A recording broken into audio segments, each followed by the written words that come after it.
Hello and welcome into another edition of The Stew with JT Brew. I'm your host, Justin Taylor. We're here on the YouTube Dynasty Pros football channel. Like and subscribe. Make sure you get all the content from me and everyone else on the Dynasty Pros channel. Today, we are talking NFL season-long player prop bets. What we like, what we don't like. Got my boy Dalton Kates in here from Stealing Lines to talk everything preseason. Got to get these bets in now before the season starts. Stick with us. We got a lot of good content coming out here. You're in the stew. You up on trades and why you move, you ain't designed to lose. Find you jumping over seemingly nothing, racking up points, makes the game a little more fun to watch. Can drop release, we started with the mock draft and now we making a mockery of the leaderboard. Quite obviously not a scrub, so start an institute, make evaluations like a commissioner do. It's to the point your wife make you watch in a different room. Update your roster and pick and choose when you get some news. Not much that we enjoy more than sipping through, sifting through new statistics to make it to our end zones through different routes. Universities, institutes, down to homies who click in groups. I introduce you to the Stew with JT Brew.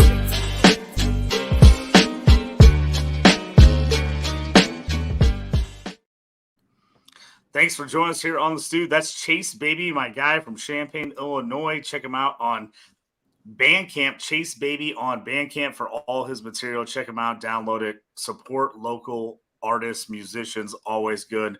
Love him putting that together for me for the show.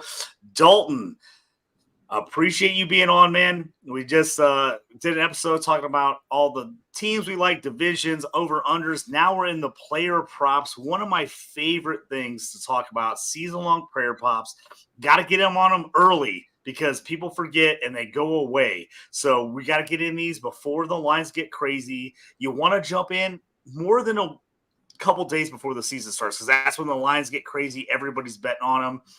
Let's jump into summer.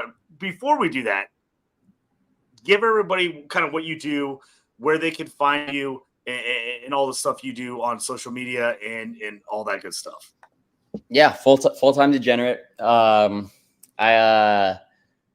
work in the sports betting in the space. I have a Substack right now where I talk about bets, mainly like player props, futures, stuff along those lines, and do some research and try and back up all of my positions with historical evidence or looking at trends for certain teams and also matchup based stuff as well. So I have that. I have a Discord as well where we're putting up picks. Also try and make it as education based as possible to make people smarter bettors because, like I said, it's fun to watch the game and be entertained by your bets, but it's also, in my opinion, more fun to be able to watch fun, entertaining games and also win. So trying to merge that balance between, having a good time while doing it, find winning ways to do it, how to think as a winning bettor. All that stuff is like really important to me and trying to, just talk about that as much as I can through my avenue. So if I'm going into the season, I'm jumping on one of my, whatever sports book I bet through. What are you looking at now? What's kind of standing out to you? Where are you searching? Where are you looking at as bets you're kind of liking as far as you like the odds or personal bets you're jumping on? Give me a few of those to start off here. Yeah, so I'll kind of give you just like my thought process when I like open up a sports book is I know a lot of people go straight to like week one and look at some of the lines, or they go to Super Bowl, or they go whatnot. I go to like the most ridiculous things ever. So I'm going to, let's say I open up my DraftKings, right? I'm going to player stats and I'm looking at who's going to be the leader in rookie receiving yards, who's going to be a leader in rookie passing yards, who's going to have the most interceptions this year, who's going to be leading the NFC East in rushing yards. So I'm trying to get as many like kind of different markets and unique markets as much as possible and try and kind of catch sports books metaphorically with their pants around their ankles and finding lines that don't necessarily add up to players, talent or upside. And I think using like a fantasy football type of mindset when it comes to understanding upside on players can really help out in those markets as well. So that's kind of what I'm doing. And then try and find unique ways to play certain teams based on it. Like, for example, If I'm big on the Chargers here, Justin, I know we're both big on the Chargers, finding unique ways to play that. So maybe it's not necessarily betting on the Chargers to win the Super Bowl, right? Because there's a lot of variance at play there. There's a lot of good teams in the AFC. They still might be a good team and not do well. But what I feel more confident in is I feel more confident in their offense and their passing offense specifically. So finding ways to specifically target that aspect of a team. So it'd be like Herbert most passing yards, or Chargers to score the most points, like 16-1, or Herbert to throw for 5,000 yards, or Quentin Johnson over, just like things like that, where honing in on a team and then just getting even more specific within that team of what you like about that team, and then betting on that specifically instead of betting on the team as a whole. Because the more that we can kind of detail what we're betting and why we're betting it and find unique and fun, specific ways to bet that, I think we're going to have more success because, again, like you could do all the analysis on the Chargers and their defense ends up sucking, but their offense is as good as you thought, but you bet the Chargers win the Super Bowl and their offense is still electric, but the defense is the reason they're not getting the Super Bowl. What you bet on, what you are most confident in. So,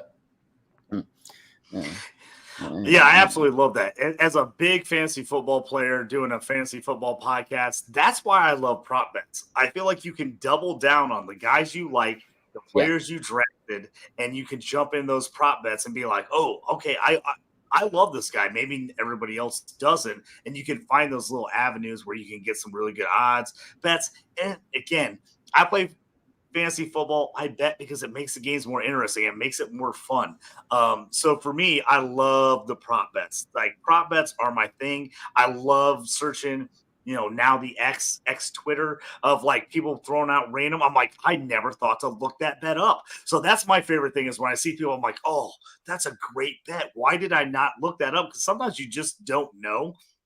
So that's some of the things I want to bring up in this show is some random bets that people are like, oh, I never thought about betting that. Now, one of the bets I've jumped on, and I did this after I talked to you, was QB over under touchdowns.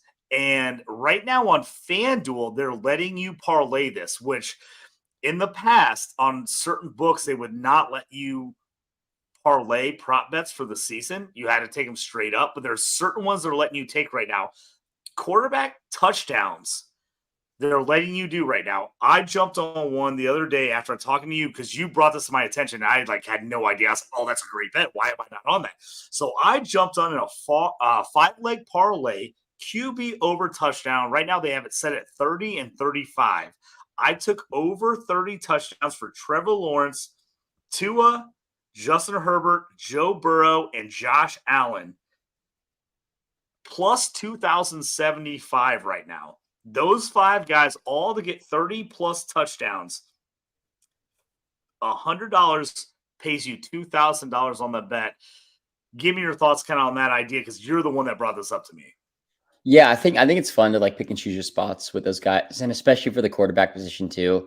You don't have to be as worried about injuries like you would for like doing a parlay with running backs or receivers, because all it takes is one injury and now that entire bet's dead. You could have the greatest process of all time. It could be pacing for it, and then you're in week 15, right? And someone goes down and you miss it because of that. So with quarterbacks, you don't have that as much variance because they just tend to not get hurt as much. They're not taking as many hits, and just in that general sense, they tend to be safer plays in that sense. So finding different offenses that you do like you mentioned the Jaguars, Dolphins, Bengals, Bills, and Chargers as like those teams, like finding ways to bet those together, investing in those teams and those passing attacks that you think will do well. It's fun. It's fun for sure. Yes, obviously Tua's the one injury concern there, but I loved it because adding him and Lawrence on there was Tua's plus 170, Lawrence was plus 150.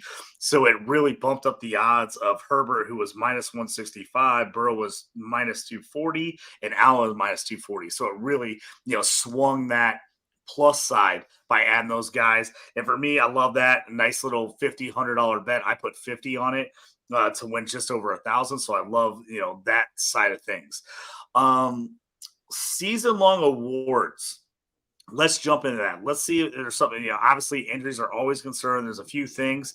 MVP is one that people like to get on early. I'm not usually a huge MVP guy. Sometimes I'll get on a bet if I like a price. Right now, my favorite is Jalen Hurts at plus 1,200. I think this Eagles team is really good. I think if they play as well as they do, I think people are going to lean him because of what he did last year, plus the fact that most people think they should have probably won that Super Bowl. So I think he's going to get a little favoritism there. Obviously, Patrick Mahomes is the favorite. I rarely want to take the favorite just because I just don't want to put that. I just don't feel the odds are as good. So he's at plus 1,200. My Hail Mary throw, and this is a Hail Mary because we all know quarterbacks almost always win this award. I took Christian McCaffrey only because if the Niners is good as we think they can be and they possibly have just an outstanding season, I don't think Purdy puts up crazy stats where he's in the MVP conversation. But if the Niners is as good as we think they can be, sometimes the MVP is a team award. We've learned this. Like the guy on the best team wins. So I took him at plus 20,000 to win the MVP. Obviously, super long shot, but a $10 bet wins you $2,000. Give me some of your thoughts on both of those. Yeah, I think the Hurts one is certainly interesting. It seems very top heavy this year, where I think is last year or in years past, you could maybe go down the board a little bit, like Lamar and Mahomes heading into the second year, had kind of paved the way for some undervalued guys as sophomores to be some interesting bets. Where I feel like this year, it's going to come from one of the top guys, whether it's Burrow, whether it's Herbert, whether it's Hurts, whether it's Mahomes, Trevor Lawrence. Like, it just seems like there's kind of that glut of like 6 or 7 guys that I'd be like really shocked if one of those guys doesn't win. Like, I don't think you're getting like a Daniel Jones or a Geno Smith or a Kirk Cousins. Like, you're like, even though that you can reasonably make cases they're going to be good seasons, like the team as a whole also has to project well. So it's not just offensive driven, it's entire team driven award, because it generally goes to a team that is a top 2 in their conference, if not first in their conference. And you can make the case very easily that the Eagles are a top 2 team in the NFC, if not the best team in the NFC. So it's very easy to see them doing well. It's very easy to see why Jalen Hurts would have another really good year, because just the talent around him is incredible. They got a great offensive line. And again, like you said, he was the favorite heading into those final stretch of games before he got hurt. And that naturally gave Mahomes the award. So it's easy to make a case for that. 12-1, I think, is a fine price for it there. And then, talking about, I think Herbert also is one. You can get him on Caesars. I think he's 15-1 as well. So he's someone where it's like, if you can get one of those main guys just at a discounted price relative to market, I think it's good. I think once you reach like the 12 to 15-1, you can make cases for that as well. And then I think the Christian McCaffrey angle is actually like really interesting. And again, it all comes down to price, right? I mean, you mentioned that it's a quarterback driven award, and quarterbacks are going to win at a high majority of the time. But if a quarterback is not winning the award, what position would it go to? Probably go to a running back. And how does that running back win? Well, that running back probably has to have 1,000. Their team has to be likely a top 2-3 team in the entire NFL. And their quarterback on their team also probably is not driving that team to victory. And there's other scenarios at play liking to make that happen. So McCaffrey kind of checks a lot of those boxes that if you were to bet a non-quarterback, it's very easy to make the case that he is one of, if not like the top option to win it if it weren't a quarterback. So 200-1's like actually like a pretty fun price to kind of throw a long shot out there, because that, like I said, it's very easy to see the Niners going like 14-3 this year. Offensive line is incredible. McCaffrey has like 20 total touchdowns. He goes for like 800 receiving yards, like, rushes for like 1,200. Like, I mean, yes, you still have to compete against the Mahomeses and the Herberts and the Hurt. Like, if you're in a scenario where like maybe like 1 or 2 of those guys get hurt, or maybe like 1 or 2 underperform, and this Niners are so good, and it's just a Christian McCaffrey every single week. He's scoring and he's dominating. Like, he's at least like somewhat like in that conversation. Like, I don't know if he's going to get it, but if you're in that conversation, now what you can do with that is now you have this Christian McCaffrey 200 to 1 bet. And, maybe, your week 14, 15, now he's like 15 or 20 to 1, right? Now you can start betting some of the other players and get really good odds as well to kind of hedge out of that bet. So it adds a lot of optionality and flexibility there as well. And I think just that price is incredible. So I like it. Mm-hmm. One of my favorite bets to jump on every year is defensive rookie of the year. I don't know why. I love that bet. I've hit it a couple times. I barely missed a few times. But my guy this year is Jack Campbell, linebacker Lions. Everybody talks smack about them taking a first-round inside off-the-ball linebacker. I think this guy can make a ton of tackles on a defense that was not very good. And if they end up winning the division, it's going to get a little more limelight on him. He's plus 1,800 right now. So I like that bet. He's the guy throwing. What are some of your favorite, like just random award bets? What do you like to look for? Yeah, I again, like my background's fantasy football, so I don't really focus a ton on the defensive side of things. But what I'm looking for is, just historically, the type of players that have won it, where they've gotten drafted. Outside of like Darius Leonard, like it's really going to be a first round player. Like generally it's going to be a top 10 player. Linebackers used to win it a lot, but now it's kind of, you have someone like Sauce. You can get a defensive back to win it, but again, they have to be so good that they're winning it. It's typically going to be from someone who's putting up a lot of stats, whether that's an edge rusher or someone like Campbell, but it also comes from like really good defenses as well. Like that's generally where it comes from. Like Micah Parsons kind of transformed the defense. The Jets became a really good defense. So if you can make a case for a player being on a really good defense, they got drafted high, they're likely going to get a lot of playing time, and they play a position in which they can put up some stats, whether that's sacks, whether that's tackles, whether that's interceptions. I think you can make a case for it. And I think this year it's a little bit more wide open than it has been in the past. It feels like Will Anderson's kind of the main guy people want to bet on. But again, you have to take into account that the Texans defense might not be that good. Jack Campbell, the Lions they were pretty bad defensively last year, but they made a lot of improvements, especially in the secondary. Aiden Hutchinson's in his second year now. They added Campbell as well. So if they're an improved unit, they could definitely do it. One of my favorite bets down the board would be Will McDonald. I wasn't super high on him as a prospect, but he got drafted 15th overall. The Jets were one of the best defenses last year. He's likely going to see playing time. He could be better than we think.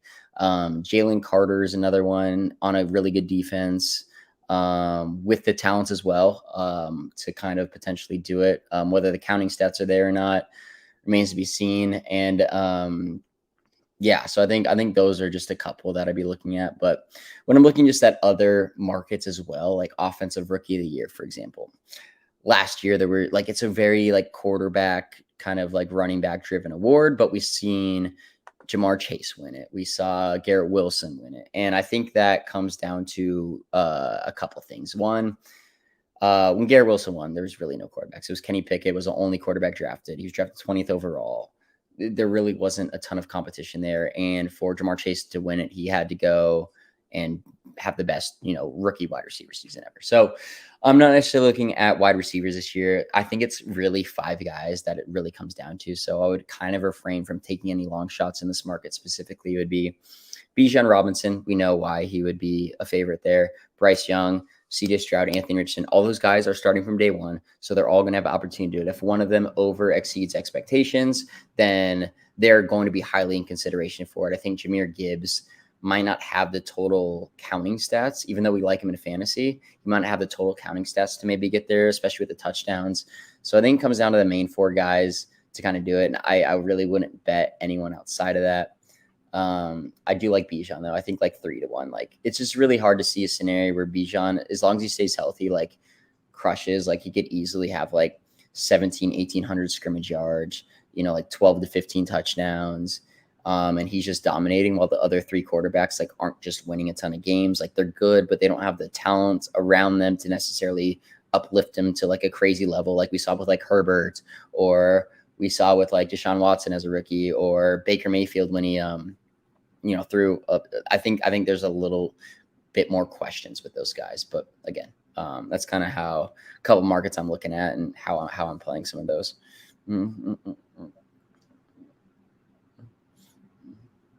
Yeah, I agree with you on the Bijan. I'm usually, I like the long shots a little bit more. I'd like to play those, but I think you're right. Bijan, I feel like the offensive rookie of the year is a total good play. If they end Yeah. up winning that division, even if they go 9-8 and win that division, and he's carrying the load on a team that we know wants to pound the rock, and all the other quarterbacks end up with, say, all those guys, end up with 4 wins or 5 wins, and they're last or second to last in their division, I can see Bijan running away with that award. So Yeah. he's one of the few guys I like, even though he is the favorite. I like that. I think this is the year to take a running back to win that. I love that thing. Looking at some season long, I'm trying to look at a few. One bet I want to throw out there, actually looking at a few season long bets that I kind of like. I just like the value. I like where they're at. They're not long shots. It's just player props straight up, either rushing yards, receiving yards, passing yards. There's a couple that kind of jumped out to me, and I jumped on early.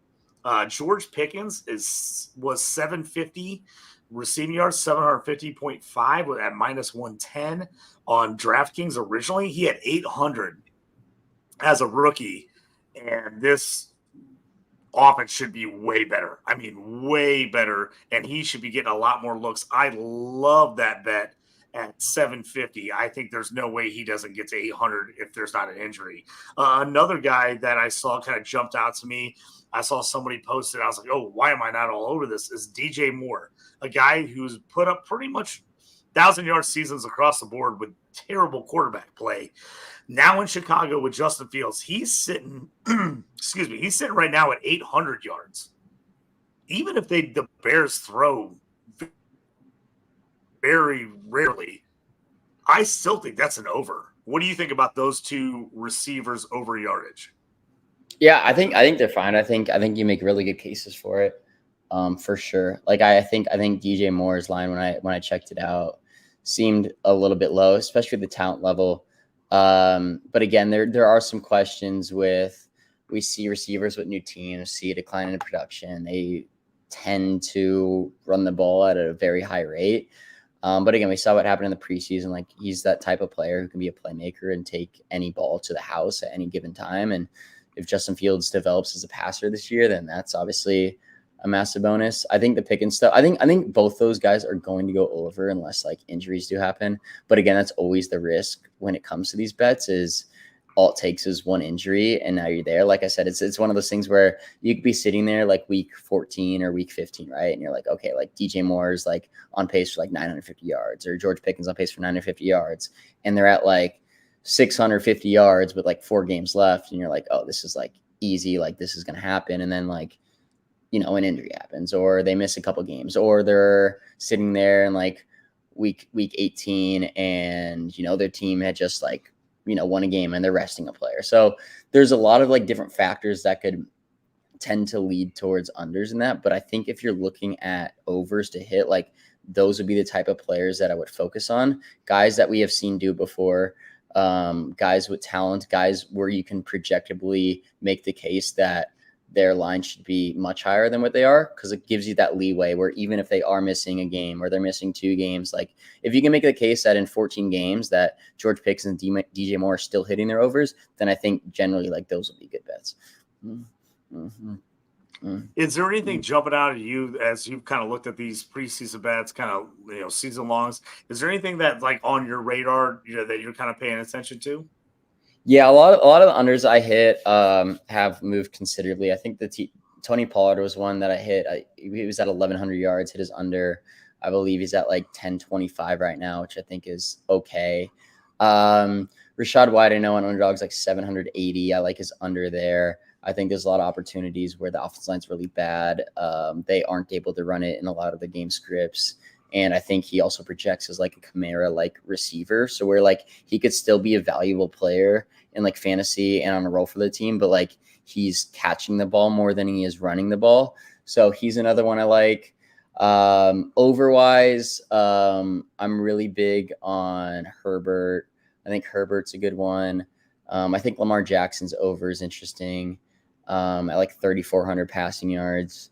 I think some of those ways would be fun, but I also like if I'm hitting overs, I want to hit some alternates too. So some like ways that I play those is if I really like a player and I really like their over, I'm finding like fun ways to do it. So whether that's going on FanDuel and if I like DJ Moore, right, at 1,000+ yards, right? Because if he's hitting, he's probably going to be smashing that. Or so like Herbert would be like, okay, like if I really like Herbert for 5,000 passing yards at plus 275, or would it be something along the lines of like, yo, if I really like Bijan Robinson this season, okay, how can I find fun ways to bet him? Would it be 10-1 for the most rushing yards in the league? Would it be him to have 1,250 rushing yards at like 2-1?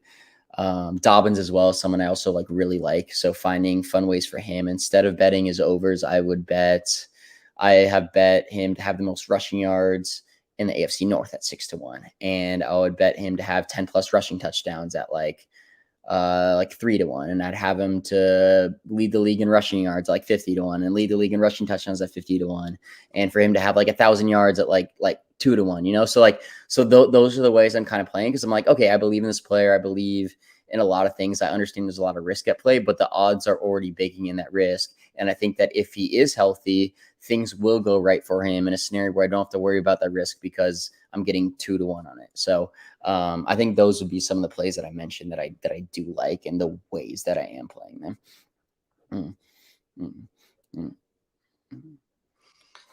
Yeah, I love that idea. Like taking guys you really like and figuring out alternate ways to bet them and take those overs and get those plus odds. I absolutely love.